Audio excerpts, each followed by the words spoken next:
தமிழக முதல்வர் திரு C. Joseph Vijay அவர்களின் சொல்லுக்கு இணங்க மக்களை நேசி, மக்களுக்காக சேவை செய் என்பதற்கு ஏற்றாற்போல் ஸ்ரீவைகுண்டம் தொகுதிக்கு உட்பட்ட பகுதிகளில் இறந்தவர்களுக்கு குளிர்சாதன பெட்டி, சவப்பெட்டி, சொர்க்கரதம் இவை அனைத்தும் ஸ்ரீவைகுண்ட சட்டமன்ற உறுப்பினரான அன்னை வி.ஜி. சரவணன் அவர்களின் சார்பில் எந்தவித கட்டணமும் இன்றி சேவையாக வழங்கப்பட்டு வருகிறது.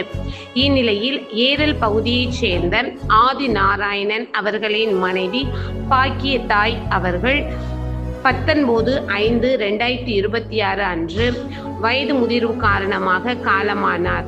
அன்னாருடைய பூத உடலை அடக்கம் செய்வதற்கான சொர்க்கரதம், ஃப்ரீசர் பாக்ஸ், அமரர் பெட்டி இவை அனைத்தும் ஸ்ரீவைகுண்ட சட்டமன்ற உறுப்பினரான சமூக ஆர்வலர் அன்னை வி.ஜி. சரவணன் எம்.எல்.ஏ. அவர்களின் சார்பில் எந்தவித கட்டணமும் இன்றி சேவையாக வழங்கப்பட்டது.